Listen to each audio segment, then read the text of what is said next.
आमे बर्तमान भी अच्छु पुरी जिला सत्यदी ब्लॉक पंचसखा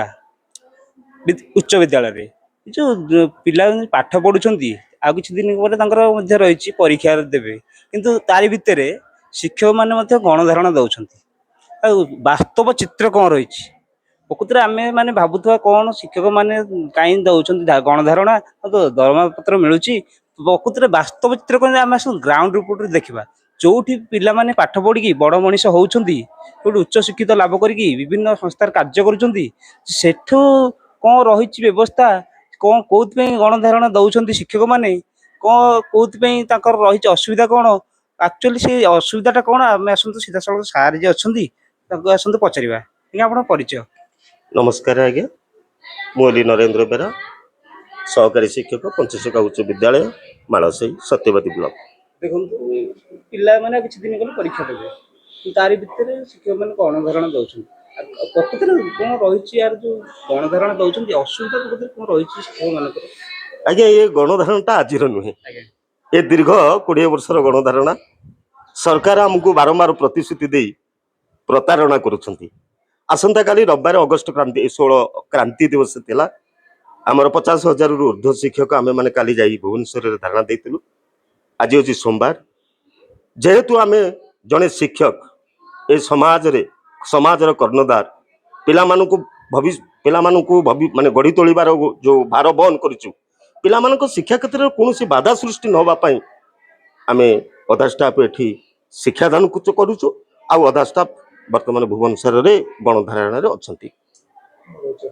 दुख को रही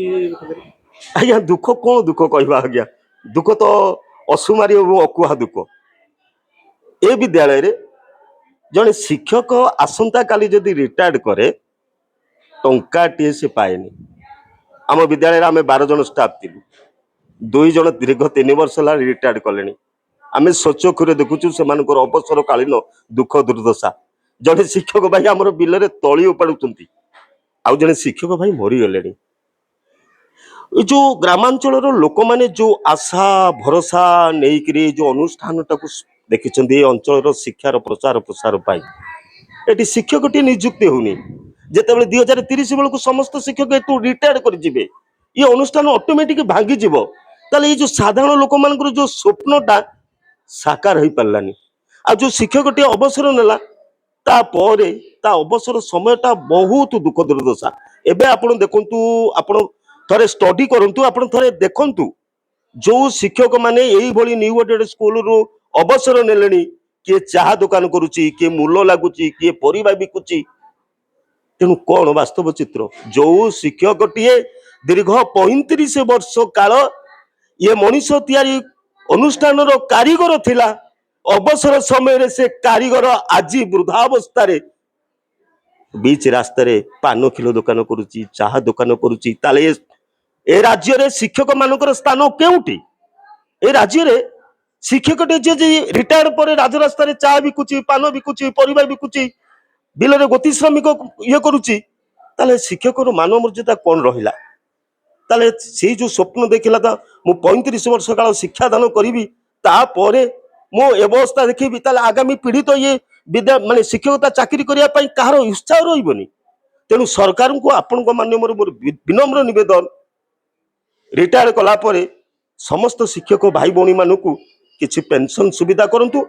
आउ गाँ गहली लोक मानकर जो चेष्टा थिला निज अंचल शिक्षार उन्नति पाई जो यही भली अनुष्ठान जो शिक्षक माने रिटायर करछंती तांको स्थान रे नूतन शिक्षक नियुक्ति दिया जाऊ जहाँकि पिला मानकर भविष्य रे पाठ पढ़ार कौन असुविधा हेबो नहीं। निश्चित रूप से जहाँ सारे कहते जो शिक्षक किए अवसर प्राप्त हो तार चिंता रोचे पेनसन टी सरकार तरफ मिल पारनी जो पेनसन न मिली से घर प्रति अलोड़ा हो जाए से निज वृत्ति की आपणाऊँ निज बिल में कम करुच्ची कि गोटे दुकान खंडे करुच्ची व्यवस्था रही आगामी भविष्य अंधार कहले चलो आउ जड़े मैडम अच्छा पचार मैडम टी कौन परिचय मो ना स्वयं प्रभा मिश्र मुझे गणित शिक्षक भाव में कार्यरत। आम विद्यालय शिक्षक शिक्षयित्री यहीपरी बहु संख्यक विद्यालय रही ओडिशा रे किंतु सेमानंकु तांकर न्याज्य दाबी जेहेतु मिल पारुनी ସେଥିପାଇଁ ଆମେ ଦାବି ରଖିବା ପାଇଁ ସରକାରଙ୍କୁ ଜଣେଇଛୁ। ବହୁବାର ମଧ୍ୟ ଏହିପରି ଆନ୍ଦୋଳନ ହୋଇଛି, କିନ୍ତୁ ଫଳାଫଳ କିଛି ମିଳିପାରିନି। ଯେହେତୁ ଗତକାଲି ଆମର ଦାବି ଦିବସ ଥିଲା, ସେଥିପାଇଁ ରବିବାର ଥିବାରୁ ଆମେ ସମସ୍ତେ ବହୁଳ ସଂଖ୍ୟାରେ ସେଠି ଯୋଗ ଦେଇଥିଲୁ। ଆଜି ପିଲାଙ୍କ ପାଠପଢ଼ା ଯେହେତୁ ବ୍ୟାଘାତ ସୃଷ୍ଟି ନ ହୁଏ ସେସବୁକୁ ଆଖିରେ ରଖି ଆମର କିଛି ଶିକ୍ଷକ ଯାଇଛନ୍ତି ସେଠାରେ ଏବଂ ଆମେ କିଛି ଏଠି ବିଦ୍ୟାଳୟରେ ପଢ଼ଉଛୁ ଆଜି। ନିଶ୍ଚିତ ରୂପରେ ଯାହା ମ୍ୟାଡାମ କହୁଥିଲେ ଯେ ଶିକ୍ଷା ବ୍ୟବସ୍ଥା ଚାଲିଛି ତା ଭିତରେ ତାଙ୍କର ଗଣଧାରଣ ଚାଲିଛି, କାହିଁକି ନା ଶିକ୍ଷା ହଉଛି ଭବିଷ୍ୟତ ପିଲାମାନଙ୍କର। ସେଥିପାଇଁ ତାଙ୍କ ଶିକ୍ଷକତା ମଧ୍ୟ ସେଠି ଦଉଛନ୍ତି, ଗଣଧାରଣ ଦେବାକୁ ତାଙ୍କୁ ଯେତିକି ଶିକ୍ଷକ ଆବଶ୍ୟକତା ଯାଉଛନ୍ତି, କିନ୍ତୁ ଶିକ୍ଷା ବ୍ୟବସ୍ଥାରେ କିଛି ଅନିୟମିତତା ହଉନି। ତାଙ୍କ ଶିକ୍ଷକ ଯିଏ ଅଛନ୍ତି ତାଙ୍କ ପିଲାଙ୍କୁ ପାଠ ପଢାଉଛନ୍ତି, ତାଙ୍କ ଉଚ୍ଚ ଶିକ୍ଷିତ କେମିତି ଲାଭ କରିବେ ସେ ବ୍ୟବସ୍ଥାରେ ଅଛନ୍ତି। କିନ୍ତୁ ସରକାର ଗୋଟେ ନିବେଦନ ରହିବ ଯେ ତାଙ୍କର ଯୋଉ ବ୍ୟବସ୍ଥା ରହିଛି ଅବ୍ୟବସ୍ଥା ରହିଛି, ଯେତେବେଳେ ଶିକ୍ଷକଟି ରିଟାୟାରମେଣ୍ଟ ହେଇଯାଉଛି ତାଙ୍କୁ ସେ ଫିଲ୍ଅପ୍ କରିବା ସହିତ ତାଙ୍କର ନିଯୁକ୍ତି ଗୋଟେ ଶିକ୍ଷକଟାରେ ରହୁଛି। କାହିଁକିନା ସେ ଶିକ୍ଷକ ଯୋଉ ତାଙ୍କର ନିଯୁକ୍ତି ଦେଇପାରୁନାହାନ୍ତି ଗଭର୍ଣ୍ଣମେଣ୍ଟ ସେ ସରକାର ସେଇ ସମୟରେ, ସେଥିପାଇଁ ସେ ସ୍ଥାନଟା ଫାଙ୍କା ପଡ଼ିଯାଉଛି। ପୁରୀ ଜିଲ୍ଲା ସତ୍ୟବାଦୀରୁ ନରେଶ କୁମାର ଜେନାଙ୍କ ରିପୋର୍ଟ, MBC TV।